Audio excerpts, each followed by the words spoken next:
I gave you the recipe that you need to follow in order to reach great damage on here. What is up, everyone? I'm Skratch. Welcome to the channel. This is another Dragonheir Silent Gods video. Hope you guys are having an amazing Friday. Happy 1st of December. La mulți ani tuturor românilor. Guys, if you started playing the game around the same time with me, probably you unlocked the Other World Exploration event at the same time.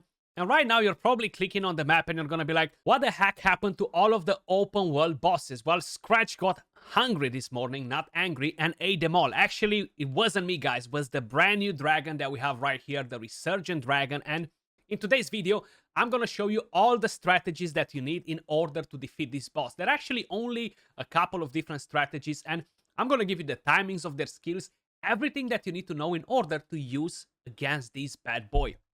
He looks freaking awesome, and guess what? We're not gonna have to do the Chaos Shadow bosses anymore, but we're gonna have to do these bad boys 6 times a day. And the reason why I'm saying it is because not only that we're gonna have the server-wide damage rewards, which will give us tons of Echo of Clepsydra, we're gonna get a Heliolite dice, we're gonna get some more gems and other goodies from here, but we have the damage rankings, okay? Now, these rankings, of course, will reward you even more at the end of the season. So I think like we have around a few more weeks left to do this boss, and the ranking rewards right here, tons of Echo of Clepsydra, scrolls, wire marrow, and this goes all the way up to top 95% on the server. So we want to place as high as possible. Now, when we are talking about this boss and the skills, he has quite a few tricks up his sleeve. The main thing that you really need to have in here, preferably half decrease attack. I've tried teams without, and I almost managed to survive all the way to the end, but I don't have my heroes inspired, so that actually has less stats. If I would have them fully inspired, I wouldn't need to have decrease attack. So that's something for all of you whales or filthy krakens and degenerates gambler out there to keep in mind. You don't need decrease attack if you go full inspired on your heroes. Damn, one day I wish I'm gonna do that as well. The rest of the things that you need to have in here is either have a block debuffs on one of your heroes, either have a cleanser, okay? This will actually really help your team to survive longer and just to be in a better spot. Don't have recharge speed penalty, because he does this with a skill that will effectively make your champions to use their ultimate skill less, because this is for 15 seconds, guys, okay? So your heroes will not use their ultimate as often. Then you have this skill on the boss that puts defense penalty on your team for 20 seconds. So you're gonna get smacked, okay? The boss's rotation goes on 30 seconds on the dot. Other bosses go 20 seconds. In dungeons, the Vortex goes for 20. The Chaos Shadows were around 18 seconds or so. Now, the one thing you need to keep in mind here is that the boss will basically have this ultimate skill that will give him the power of the dragon. So Copper Dragon lets out a long roar, dealing fire damage to all enemies. It has no power. If it has no power of Dragon Rage, which is the buff right there, it will enter a weak state for 5 seconds. Now, during this state, the ultimate energy on the boss doesn't charge. So that will make the boss go on a 35 seconds rotation if you are doing it properly. So basically what you need in order for you to weaken the boss is to have champions that use that manipulate the ultimate energy, regardless if they decrease it, either they increase it or whatever. Even the artifacts like the candle or the incense burner, the lamp, will work, and they will be effective against this skill, and they will decrease the power of the dragon buff on the boss. And there are some legendary ones as well, most probably, that do it. So I'm gonna show you that do it.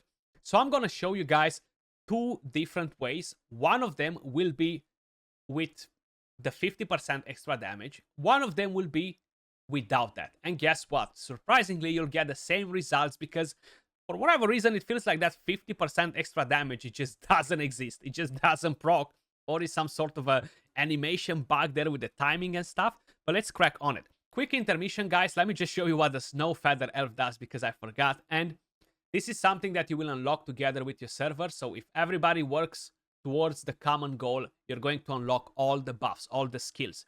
Basically, one of them heals the allies and gives them a shield. So this is very, very nice. This one inflicts weak on all enemies for 10 seconds. So you're going to get to deal a bit of more damage on them.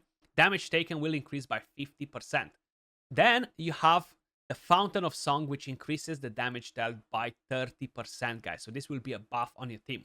Very important to have them all because, hey, it will give you more survivability, more damage all around. Now, I've done quite a few different runs. This team with my Radiance is actually with Catherine. So here I'm going to use block debuffs. Now, what exactly I'm saying about ultimate energy? My Gyarius has the Incest Burner, okay? This gives me ultimate energy. Then on my Catherine, how you may notice, I have the Ancestor's Candle. This gives me ultimate energy, but it gives it to me on the battle skill, okay? Then right here, I have Laurentil, which will increase the ultimate energy with the ultimate skill on the other heroes too. So I'm smashing the boss when we're talking about his buffs, okay? Like he's not going to keep that buff on with the skill, you know. I'm gonna decrease it. But let me just quickly show you. And in terms of cooldowns as well, I'll show you that too. Let me just actually make sure I'm loading that team. There we go. So how you may notice, I do have a timing. That's very, very important. My Catherine, because she is with block debuffs, she needs to start the skill at 19 seconds. And this is for all of you guys that are using a block debuffs champion. 19 seconds. Now, if you have a team that will reduce or increase the ultimate energy and you're going to be able to remove the stack from the boss, you want to time your block debuffs champion at 35 seconds. If you do not have that, you want to time it at 30 seconds. Now, up to you if you're going to do any timings on the other heroes. The reasons why I've done it like this is because they will actually use their ultimate skills every second rotation during when the boss is weakened. So that should increase the damage. But I'm quickly going to show you just the beginning of the run with this team, guys. I'm not going to do the whole run because it takes 8 minutes per run. That's how long it takes a full fight, okay? So let's crack on it. Then, if of course your server managed to unlock all the buffs in the first couple of weeks, you're going to have this flying elf right here that will give you some extra buffs. But we're going to check it in just a second because I missed showing you that. So how you may notice, right before the boss buffed, at exactly 90 seconds, my Catherine put immunity on my team, okay? So from here on, I'm all fine. And at the same time, I'm constantly dropping this buff from the boss that he has. Right now, it's not there. And because of it, the boss just entered a weakened state, which doesn't increase the ultimate energy and is for 5 seconds. So that will bring his entire cycle of the rotation from 30 to 35 seconds. So right now, my Catherine is on a 35 seconds rotation with the block debuffs. How you may notice, she will put it right now before the boss will actually use the first skill that debuffs, and now the second that debuffs. So I'm getting no debuffs on my team whatsoever. This will ensure that I'm surviving longer. Now, how you may notice, again, I decreased the stack on the boss. Unfortunately, they made the same animation for the total damage bonus and for the other stack, and it might be confusing for some of you seeing it all the time up. But you see, the power of the Dragon Rage gets added right here when he's using this skill. So when he's using that, he's gonna add a buff, and we gotta remove it. You see, it's still up for 2 turns. But every time we are manipulating the ultimate energy, we are decreasing 1 stack on it. And you gotta make sure you have at least 4 of those on a run consistently. If not, the timing of the skills will become useless. You're not going to be able to time it, and you're going to have to manual the cleanse or the block debuffs all the freaking time, okay? So keep that in mind. Very, very, very important, guys, okay? Now, I don't want to manual this, and probably I can tweak a bit more the damage on my heroes as well, because that will allow me to do more damage when the boss is sleeping, you know, when he's knocked out because he's weakened. But even when that happens, I haven't noticed the damage going up. I'm still seeing the same numbers. So I don't know if it's a bug or it's just a lag, a delay on the animation, and when the actual effect comes in play, I'm still a bit trying to understand the whole process for that, you know? It's the first time when I'm doing this anyway, but I'm still constantly keeping an eye on it, just so you guys are aware of it. Now, the more damage you deal here, the better for your ranking, basically. So you want to have 6 teams that will do amazing damage all around, because that means better rewards. Now, how you may notice, my block debuffs is spot on, okay? It's not jumping off. It's timed perfectly, and that's because I'm constantly removing the stack. Now, if one time I will not remove the stack, my whole team will collapse because the preset will not hold anymore, okay? So I'm not planning to do the whole run here. I'm going to leave this for later on. I want to show you the other teams as well, okay? So let's back out of here. It's 8 minutes, how I said, so I'm going to stay in here for 8 minutes with this team. And how you've noticed, I have no decrease attack either. I have no decrease attack in this team. And the previous run that I've done, I lost 2 of my damage dealers at 7 minutes. So I had 1 minute with no damage dealers, basically. But in 3 minutes, I managed to drop in 35 million damage. So I have 5 more minutes to go on top of it. But let's actually go and show you 2 different teams. So if we're going to go, for example, with the Resurgent Dragon. So no, actually, let's go with this one first. So this is one of the other teams. Basically, this is what I have in terms of artifacts. I'm not manipulating the ultimate energy here. So I'm not going to go on a 35 seconds rotation. I'm not going to weaken the boss, okay? I'm going to let him do his own things and see what damage I'm getting like this. So right here, none of these heroes manipulate the ultimate energy whatsoever. Now, the timing is completely different. I have a cleanser, not a block debuffs champion. Reyta is my cleanser. She will start to cleanse at 26.5 seconds on the dot. Keep that in mind, you have to do the exact same thing. And 30 seconds on the dot constantly to rotate. Now, I'm going to show you how to do it when you're manipulating the ultimate energy after, okay? The rest, because I'm not weakening the boss, I'm not going to time when my heroes are using their skills, just the order of how they're using the skills, basically. So right here, when we are not actually weakening the boss, when we're not dropping the stacks on him, when he's using this skill, he will actually cleanse. He will cleanse all the debuffs, okay? So keep that in mind. But let's give it a go and see what sort of results we're going to achieve with this team.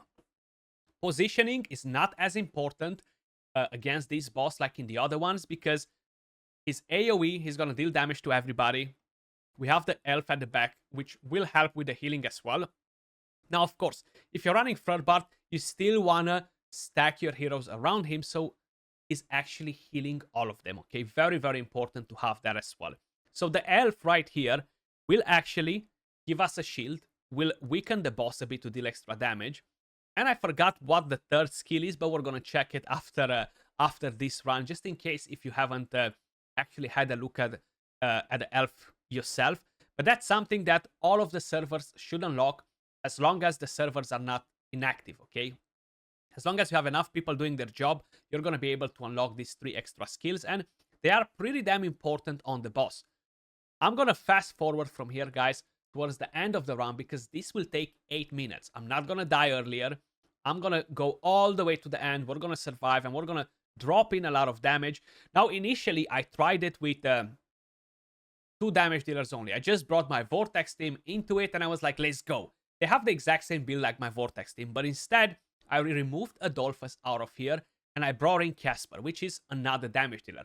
Now, if you don't have Casper, it's fine. You can bring in Foley, the epic champion, and she will do an amazing job as well.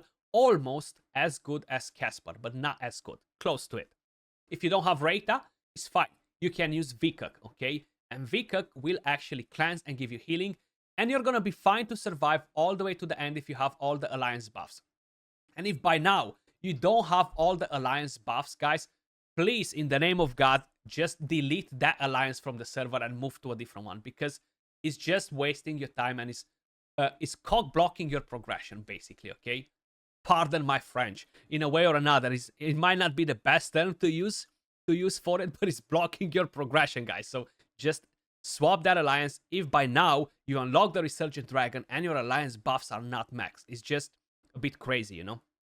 And then, of course, you gotta have your elemental affinity bonuses maxed as well. But by the time you get to the Resurgent Dragon, as free to play, you're gonna have that done. I'm not free to play. I'm a very low spender as well, and I managed to get that max like over a week ago. Okay, so keep that in mind as well. But that being said, let's jump over to the end of the run and see the total damage. And here we are, guys. The time is up. 8 minutes past. 67.7 million damage. Now, the best damage I've got with this team, the best result was 72.2 million damage. And we haven't weakened the boss or anything at all whatsoever. Now I'm quickly going to change the team. We're not going to save that damage. Now if I'm quickly going to show you a team with Adolphus. So we're not going to run Flurbart. We're going to run it in such a way that this time around we're dropping the stack on the boss. And we're going to weaken the boss and do more damage. 50% more damage. Apparently that's what it says. So Adolphus will actually drop the ultimate energy with this skill. I mean, we'll increase the ultimate energy on your teammate, but we'll drop one stack whenever he's using that. So let's bring in the team. That's not going to be enough. You need more from your heroes. So what we're going to do, actually, we're going to take Reta, and we're going to have the Ancestor's Candle on her, okay? And like this will actually recharge ultimate energy, which will drop another stack. So during 2 battle skills, we're going to drop that 100% every freaking time. So it's going to be very, very consistent. Now, how I mentioned, if you don't have Reta, use Vikak instead, guys. He's an amazing, amazing cleanser, and he will provide you with the same sort of results. You're still going to survive all the way up to the end, you know? Now, again, this is how I basically place the champions here. It doesn't really matter. And at the same time, the timing is completely different. If you may notice, we have Reta starting at 26.5 because she's a cleanser, but instead of 30 seconds, we move to 35 because now the boss will add 5 seconds extra on his rotation because we're going to weaken him for 5 seconds.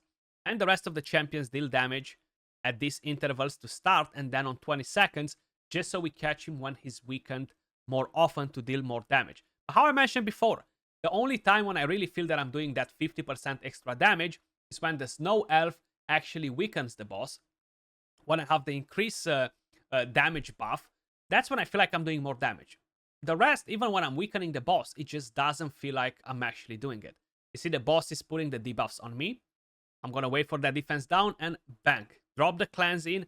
And from here on is always going to happen the same.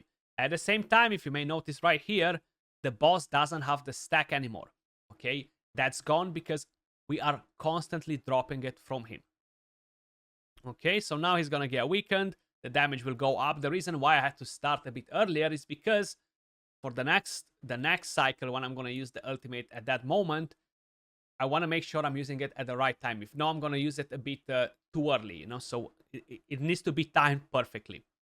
There we go. And you can always try to adjust the menu by manualing it a bit, you know, if you want to do that. I personally don't want to stay and manual. Again, Reta cleansing at the right moment. The boss already lost the stacks, how you may notice. And right now, we should be using the ultimate. You see, now it's down. Now we want to time it because the decreased speed penalty will actually mess up a bit our ultimate energy when we're cleansing. So you got to make sure you are starting on the very first fight a bit earlier than you should, basically, you know. And from here on, every second cycle, we're going to get to use the ultimate skill when he's down and weakened. And that should add more damage in theory, but the numbers don't show it, okay? I'll be honest.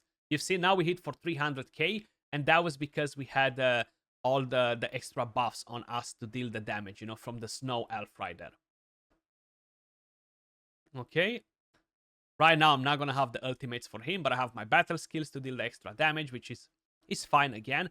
I don't have any healing from Flurbart or any champions like that, and we're going to survive all the way the entire 8 minutes just with Adolphus' shield, and of course, with a Snow Elf Rider that will basically give us a bit of healing and a bit of extra shield. And like this, we're going to stay here and do a lot of damage. So we're going to let it play another time. You see, the cleanse is always at that perfect moment, guys. 35 seconds, that's the key. Okay, the boss didn't go weakened just yet. The animations seem to be pretty slow as well sometimes, you know, which is pretty weird. That's when he got weakened. Sometimes it will time, sometimes it will not. If you want a manual to do this, how I mentioned, feel free to do it. I'm going to fast forward from here, guys, all the way at the end of the run where we're going to see the total damage to compare it with the team that actually doesn't use any ultimate energy whatsoever and see which one of them works better for you. This is a bit harder to tune, but at the same time, if you have everything spot on, the cleanse always happens at the same time. But I'll catch you all in a minute. So you may notice, guys, we are close to the end here. We caught the dragon while he was still weakened there. Some cycles we did, some cycles we didn't. It really matters a lot as well to time it manually, I'll be honest with you.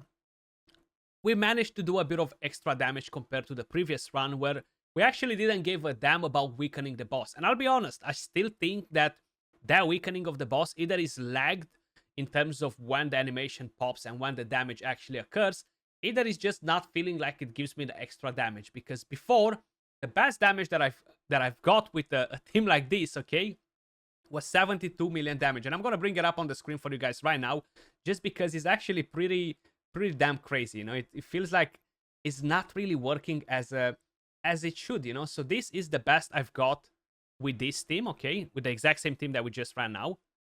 Literally the exact same thing. Let me just make it a bit smaller. So 72.1, okay, and this was with Adolphus. Then I got 72.2 without Adolphus, without manipulating the ultimate energy, without weakening the boss, okay? There you go. It's actually the best, the personal best is without the extra 50% extra damage from the boss's ultimate, okay? So it's pretty weird, I'll be honest with you guys.